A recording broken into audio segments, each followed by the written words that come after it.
Now come to the another example. Suppose a function f from R2 to R2 defined as f of xy is equal to x plus y comma y, and take a point C to be 1 1 and the direction u to be 2 1. So now we will determine the f dash cu. So by definition, f dash cu is equal to limit h is going towards 0, f of c plus hu, so c is 1 1 and u is 2 1, minus f of c is 1 1 by h. So now let us solve this. So there will be coordinate wise addition, so 1 plus 2h and 1 plus h, and this is f of 1 1. Now by the definition of f we can put the value here. By definition of f of xy is equal to x plus y. So let us add these two and put it in the first coordinate, and the second coordinate is as it is, and same thing here, 1 plus 1 comma 1. So now let us solve it. So this is 2 plus 3h comma 1 plus h minus 2 1 upon h. This is 3h h because 2 will be subtracted from here and 1 will be subtracted from here. H you can take common and cancel out from the denominator, and then it will become 3 1. So it means directional derivative exists. So directional derivative of f at 1 1 in the direction of 2 1 exists, and its value is 3 1. So now the directional derivative may be a vector, especially if the range of f is a vector quantity, then the directional derivative will always be a vector. Now the above function was actually a linear transformation. In general, if you have a linear transformation, then the value of its directional derivative will be actually the value of the function at that point. Let us see how. Suppose f is any linear transformation and c is a point and u is a direction, and we want to determine f dash cu. Then limit h is going towards 0, f of c plus hu minus fc upon h. Now if f is a linear transformation, then we can write it as fc plus h fu. Now this fc and this fc will get cancelled, and as soon as these two will cancel out, we can cancel h from the numerator and denominator, so we will only get fu. And limit h is going towards 0 fu because h is not here. Limit h is going towards 0 fu because h is not in this expression, so it will turns out to be fu. So it means if you have a linear transformation, f is a linear transformation, then you can determine f dash cu to be simply as fu in any cases. Okay. Now come to another example. Let f R2 to R be a function defined as f of xy is equal to xy square upon x square plus y to the power 4 if x is not equal to 0, and 0 if x is equal to 0. So this is the function. Take a point C to be 0 0 and the u is any direction u a1 a2. This is any vector in R2. Now what is f of c plus hu minus fc upon h? So by definition, c is 0 0, h and u is a1 a2 minus f0 0 upon h. So f0 0 is 0 because for x is equal to 0 its value is 0, so it's 0. F of ha1, we can solve this, f of ha1 and ha2 upon h. Now by the definition of f, if a1 is non-zero, if a1 is non-zero, h is always a non-zero because I am taking its limit, h is going towards 0. So when I am writing this expression, so h is non-zero. So if h is non-zero, so this coordinate is 0 if a1 is 0. So if a1 is 0, its value will be different, and if a1 is non-zero, its value will be different. So for a1 to be non-zero, by the definition of function, it is ha1 ha2 square upon ha1 square plus ha2 to the power 4, and for a1 to be 0, it's 0. So let us take the limit f dash cu. This is limit h is going towards 0, this, and taking the limit here, h is going towards 0 in this expression. Let us take the limit. Its value will become a2 square upon a1 if a1 is not equal to 0, and 0 if a1 is equal to 0. So see this function and determine the limit for this function.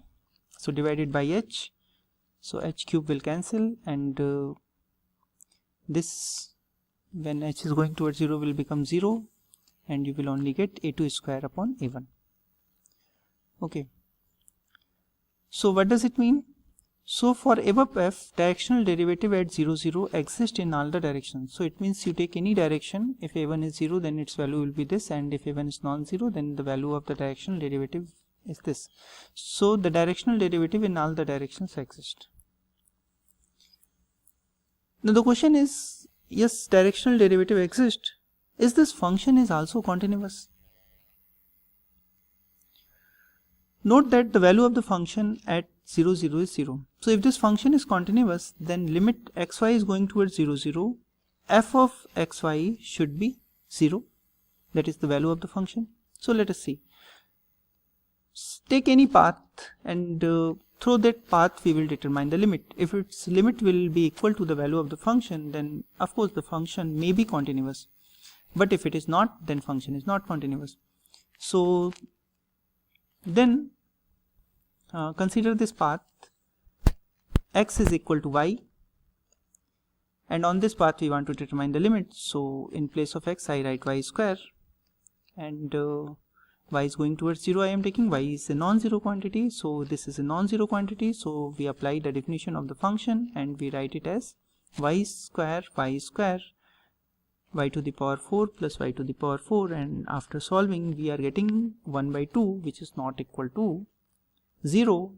That is the value of f of 0, 0. So it means limit fxy, xy is going towards 0 is not equal to the f of 0, 0. So the function is not continuous. So what does it mean? Usually in real valued single variable function, if a function is differentiable, then it is continuous. In the above example, what we have seen is that at 0, 0, the function has directional derivative in all the direction. Even then the function is not continuous at 0, 0. It means the existence of directional derivative does not implies the continuity of function. It means even if directional derivative exists, the function may not be continuous. So in case of several variable, directional derivative is actually not a substitute of differentiability of the function.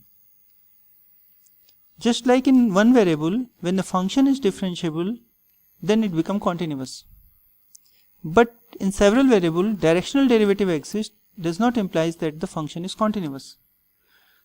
So it is not actually the substitute of the derivative of a function. So what is the substitute of derivative of function? The substitute for the derivative of function or differentiability of the function is total derivative, which we will define soon. So before defining the total derivative, let us do one more example. So this is example number 4. So let f from Rn to R defined as f of x is equal to a dot x, where a is some fixed vector. So you may take a to be some a1, a2, an,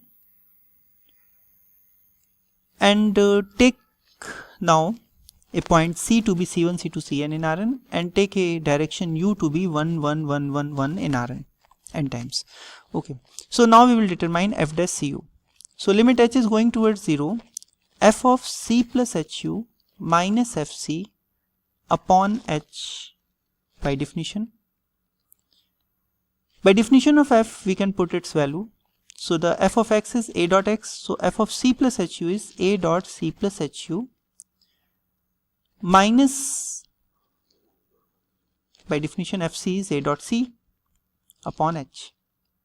So this is the dot product, and you know the property of dot product, so we can distribute it. So this is a dot c plus h times a dot c, because h is a real number and a and u are vectors, so a dot u will become, a dot u will come here, and this is minus ac will cancel, and then this is a dot u.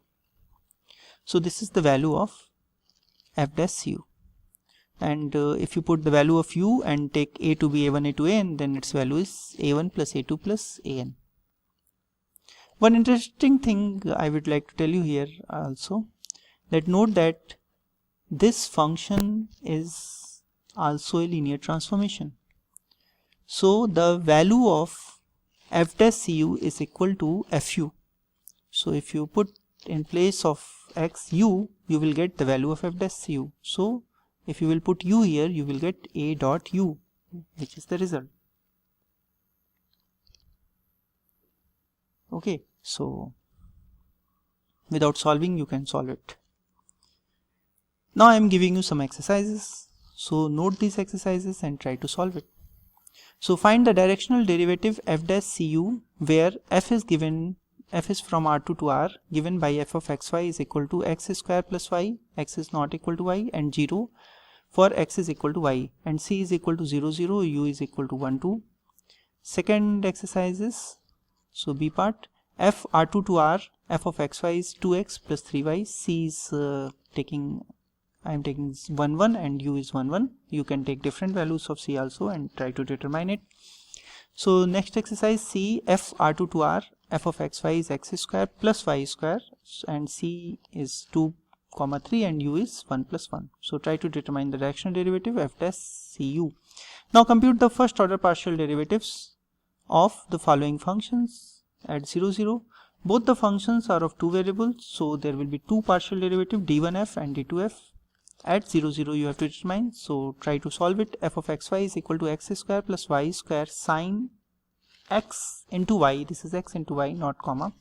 This is x into y. And the second question is f of xy is equal to x square plus y if x is not equal to y, and 0 if x is equal to y. So try to solve all these things, and now we will meet in the next lecture. Okay, thank you.